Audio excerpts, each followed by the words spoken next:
Dan ini sudah bab baru, adab wa ahkam siyam Ramadan. Adab-adab dan hukum-hukum puasa Ramadan. Adab yang pertama, yang paling penting, hadis yang ke-11.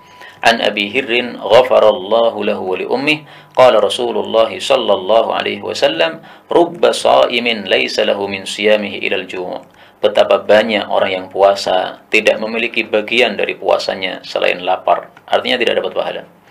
Wa rubba qa'imin laisa lahu min qiyamihi illa as-sahar. Betapa banyak orang yang tahajud tidak mendapatkan dari tahajudnya kecuali hanya begadang saja, nggak ada pahalanya dari Allah Subhanahu wa taala. Hadis diriwayatkan oleh Al-Imam Ibnu Majah.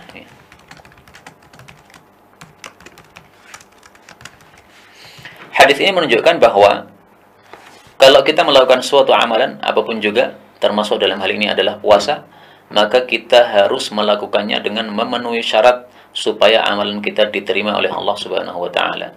Dengan kata lain, kita harus memenuhi syarat amal soleh. Amal soleh syaratnya ada dua. Yang pertama adalah harus ikhlas. Yang kedua harus mutaba'ah. Mutaba'ah itu mengikuti cara yang diajarkan oleh Rasul sallallahu alaihi wasallam. Suatu amalan tidak disebut amal soleh kecuali kalau memenuhi dua syarat ini. Syarat yang pertama, niatnya harus ikhlas. Saya melakukan ini karena Allah Subhanahu wa taala, karena ingin dapat pahala dari Allah Subhanahu wa taala. Syarat yang kedua, caranya harus mutaba'ah, harus sesuai dengan sunnah Rasul sallallahu alaihi wasallam. Dan dua syarat ini disebutkan oleh para ulama dengan dalil yang sangat banyak. Salah satunya adalah sabda Nabi sallallahu alaihi wasallam, "Innamal a'malu binniyati wa innama likulli imri'in ma nawa." Sesungguhnya tiada lain, masing-masing orang mendapatkan apa yang dia niatkan. Kalau dia meniatkan untuk Allah, dia mendapatkan pahalanya dari Allah. Kalau meniatkan untuk selain Allah, dia tidak akan mendapatkan pahalanya dari Allah Subhanahu wa taala. Inilah ikhlas. Kemudian syarat yang kedua adalah berdasarkan sabda Nabi sallallahu alaihi wasallam, "Man ahdatsa fi amrina hadza ma laysa minhu fa huwa rad." Barang siapa yang melakukan perkara baru dalam urusan kami ini, urusan agama, sesuatu yang bukan darinya, maka amalan tersebut ditolak oleh Allah Subhanahu wa taala. Jadi bid'ah ditolak. Maka syarat yang kedua adalah harus mutaba'ah, harus sesuai dengan sunnah Rasul sallallahu alaihi wasallam. Nah, karena itu puasa kita supaya tidak hanya mendapatkan mendapatkan lapar, harus ikhlas betul-betul untuk mencari pahala dari Allah semata, tidak untuk yang lain. Dan puasa kita lakukan dengan sesuai sunnah Nabi. Beliau mengajarkan puasa itu dari subuh sampai dengan maghrib. Jangan diubah-ubah aturan ini. Ya. Memang boleh seseorang itu mengakhirkan berbuka puasa sampai pada sahur berikutnya. Nggak ada masalah. Tapi lebih utamanya seseorang itu begitu mendengar adzan maghrib, hendaklah dia langsung berbuka. Jangan seperti orang-orang Syiah.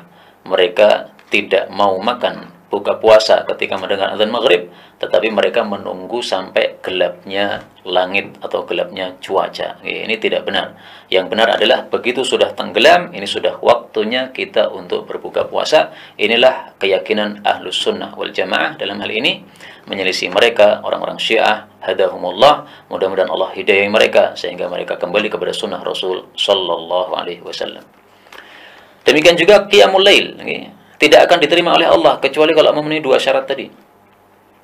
Kemudian dari hadis ini kita ambil pelajaran bahwa dua amalan ini sangat-sangat penting sehingga disebutkan secara khusus oleh Rasul sallallahu alaihi wasallam. Apa itu? Amalan pertama adalah shaim, berpuasa. Amalan yang kedua adalah qaim, qiyamul lail. Adanya dua amal ini disebutkan secara khusus, padahal hukum hadis ini sebenarnya umum untuk semua amalan. Ini menunjukkan bahwa dua amalan ini amalan yang sangat mulia di hadapan Allah Subhanahu wa taala. Bahkan dalam banyak hadis Rasulullah menyebutkan dua amalan ini secara bersamaan. Misalnya, ya, saya tampilkan satu saja contohnya. Rasul sallallahu alaihi wasallam bersabda, "Matsalul mujahid fi sabilillah." Perumpamaan orang yang berjihad di jalan Allah itu adalah kamatsalis shaimil qaimil khashi'ir raki'is sajid.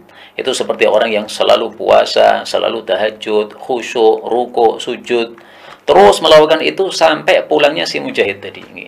Sehingga jihad tidak bisa ditandingi juga. Kenapa? Orang tidak mungkin bisa melakukan puasa, tahajud terus tanpa tidur sampai pulangnya mujahid, dari awal berangkat sampai pulangnya tidak mungkin bisa. Tapi di sini kita ambil pelajaran bahwa as-shaimil qaim, orang yang puasa, orang yang tahajud disebutkan secara khusus oleh Nabi sallallahu alaihi wasallam bersamaan menunjukkan besarnya pahala dari dua amalan ini. Rasul sallallahu alaihi wasallam juga bersabda, "Alaika bis-shaumi fa innahu la mithlalah." Selalulah kamu berpuasa karena puasa itu tidak ada tandingannya. Ini sabda Nabi kepada Abu Umamah, tapi berlaku juga untuk seluruh manusia. Hadis riwayat Nasa'i sahih. Karena itu, marilah kita melakukan puasa Ramadan dengan sungguh-sungguh, dengan ikhlas dan mutaba'ah. Demikian juga tahajud jangan ditinggalkan sama sekali karena pahalanya sangat besar di hadapan Allah Subhanahu wa taala. Wallahu a'lam bishawab. Inilah yang dapat kita pelajari pada